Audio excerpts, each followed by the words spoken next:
The dissection of the Nigerian's 1969 statutory law that bans open grazing in Nigeria by Mazi Nnamdi Kanu, even as he has ordered that the law be enforced by Eastern Security Network in the whole of the Eastern region, talking about Biafra land. Stick around as he expresses the law.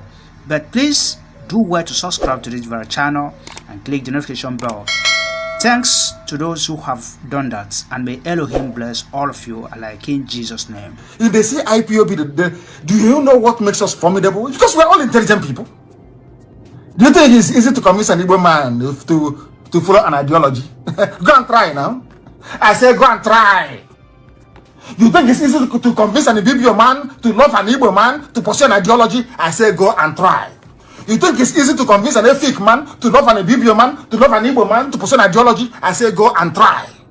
You think it's easy to convince an Ejo man to love an Shekiri man, to love an Urobo man, to love Isoko man, to love an Igbo man, to pursue an ideology? I say go and try now. Go and try it and see. Because they have to be convinced about the validity, authenticity, the originality of what you're doing before they come with you. These are the most difficult people on the face of this earth. So difficult is untrue. But behind their difficulty lies one thing, which is what I respect them for. Anytime they find sense in what you're doing, they follow you. That's how they are. They never follow anybody sheepishly. You can't go to church on Sunday and say, election is on Friday, make sure you vote for AMPP. No. But in the north, in their mosque, that's what they do. They tell you who to vote for. Despite all the pressures they put on the people of the East to vote for Buhari in 2011 and 20, they said, no, this man is a bad market. Is it not happening today? And this is the type of people you think you can fool. You can tell them, well, come follow me, and they follow you without saying something. Now, let me tell you what you have to say to Fulani Janjaweed when they come with that rubbish. It's our custom and our tradition. Just tell them what Justice Adewale Thompson told them in 1969. 17th of April, 69. He said, I do not accept the contention of Fulani people that a custom exists which imposes an obligation on the owner of a farm to fence his farm, while the owner of the cattle allows his cattle to wander like pest, pest, P-E-S-T, to wander like a pest and cause damage. This your so-called Fulani headsman say, you know, I went to America and some lawmakers in America telling me, oh, he's about climate change. And I asked them, when did this climate change? They said in the past a few decades. I said, but in 1969, Fulani were still making the argument of farmer-header clashes in all the way back in 1969. Then was there any climate change? Any desert encroachment? The same argument. If you hold them here, they jump there. You hold them there, they jump there. Before they were arguing, it is climate change. Now it is their custom. You go to their custom, they say it's climate change. We don't know about so. Just playing ping pong with your brain, ping pong, and the useless idiot who's an editor in Abuja or Lagos will be following them up and down. You know, when you're watching ping pong ball, they play it here, your head will go left. They play, your head will go right. That's what they're doing. Nigerian newspapers are aiding and abetting evil and lawlessness. It is them. I say it openly. Nigerian editors, journalists, and newspapers, they are the ones aiding this evil. Nobody can come out and do an editorial or do an op-ed and write on the front page that is an anti-grazing law in this country that prohibits Fulani from moving their cattle from A to B. The law is there. They can never do it. Punch will not do it. Nation will not, because everybody wants presidency. Everybody wants to be in the good books of Abuja. Because of that, they kill the truth. And because we speak the truth, that is why they hate us. Now you understand it, don't you? I am preaching to the children of heaven, so they will understand me. Now listen very carefully. Adewale Thompson, wherever you are, it will be well with you. I do not accept the contention of Fulani is claiming is their tradition, is their way to live in the forest, is our way of life. The same argument they made over 50 years ago, they are still making today. And the judge said to them, You cannot bring your cattle to destroy somebody's produce, farm produce, asking the person to fence his farm. Now they're asking for Ruga, which Judges Okalu gave them at Logba, of course. Such a custom, if it exists, is unreasonable. In 1969, a Yoruba judge, a learned man, said to them, if this is your practice of living in people's bushes, this your custom is unreasonable. It is there. What's it going on now?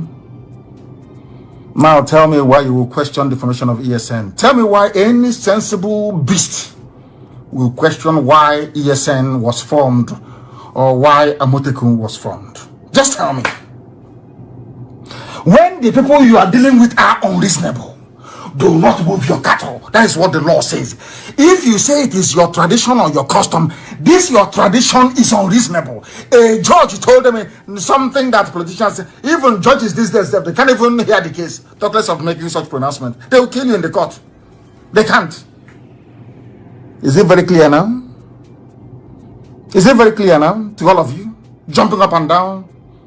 All of you badly educated zoo animals, is it very clear to you now that we are within our rights to slaughter every cattle we see in our land? And God is my witness, in the next 11 days you will see something you have not seen before. Any cattle seed on the streets will be killed. I don't care if it's an Opi-Wake market. I don't care if it's in Iguacha. Anywhere we see cattle in Biafra land, we kill it. Take us to Hague. Take us to Britain. The law is here. All we need to do is to bring out this law. I won't talk, just to bring out the law. And I'll ask whoever is hearing the case, please, my Lord, can you read out this thing, please?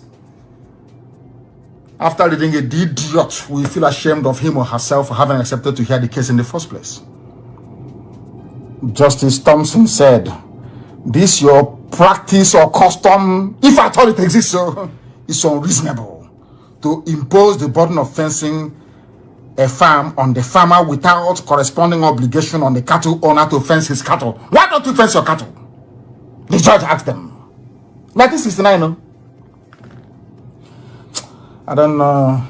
You can't blame these people. I don't know why Chukwukikabiyama put me in this part of the world. How can I be with people who cannot reason? Hey, huh? What type of God made these people? Are you sure it was God that made some of you?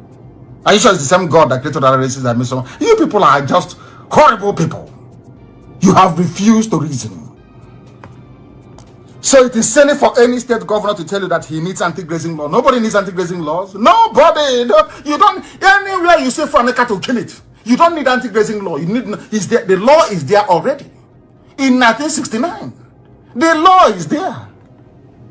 Anyway, I think it's 11 days. Hey, Chineke, you will see blood flowing on the streets of Biafra land. You will see, even, I'm sure, even NASA spacecraft will see it. There will be rivers of blood in the land of Biafra. Cattle blood or not human blood. Cattle blood. Anywhere we see them, we slaughter them. Get them prepared for what is to come. We are enforcing the law that the zoo have refused to enforce. What we need is implementation, and that's what we're going. In 11 days time, I think it's 11 days. Please correct me if I'm wrong. When I gave the 11 days, any cattle you see, you slaughter it. Trespass. They are breaking the law. But why should any governor fail to act? The laws have given them the right to do so. Section 292 of the Criminal Code, and let me tell you what it says.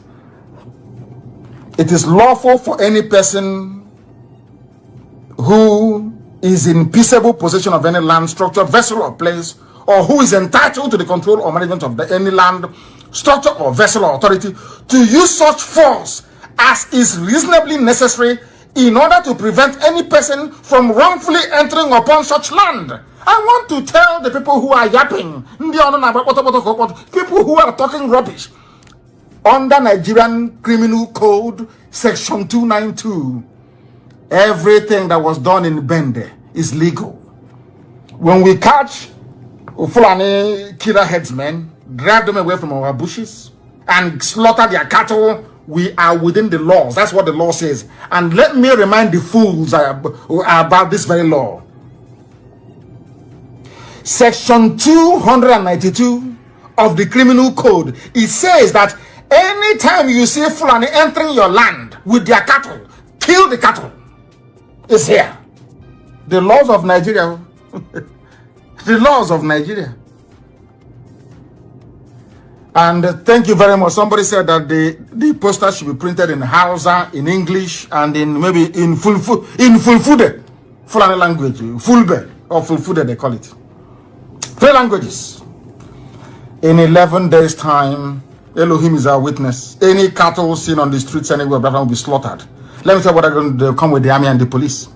And I want to remind the whole world, before you start saying if the army are attacked, any army officer, any army formation that provides that rides what is called shotgun, provides security, armed security to any of these headers, any of these killer headers, you are putting yourselves and your lives in danger because you will go down. 11 days time. I am saying it now so that the Sarikin Fulani, so that the Sultan of Sokoto will hear me very well. And I want to address him. Sultan of Sokoto, recall your people back to the north from whence they came. Take them back to your emirates and continue to lord it over Hausa people. We are not Hausa. We are not primitive and we are not timid. You cannot take our land from us. Recall these your foot soldiers. Or else there will be bloodbath in Biafra land. In 11 days' time, if you don't recall, if I hear a report of there is one cattle, one outside in Biafra land, roaming about. Hey. Lord have mercy. That thing you people want, you get it. Raw, you get it raw.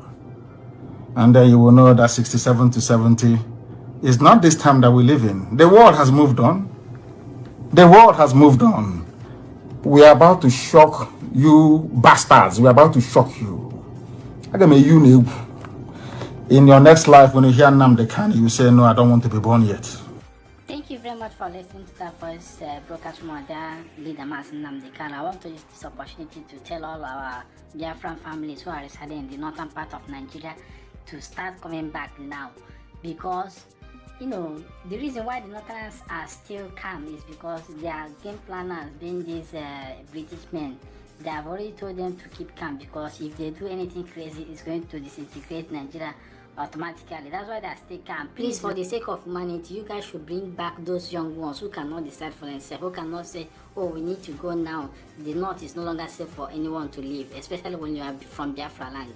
We are begging you guys, please, bring back our young ones.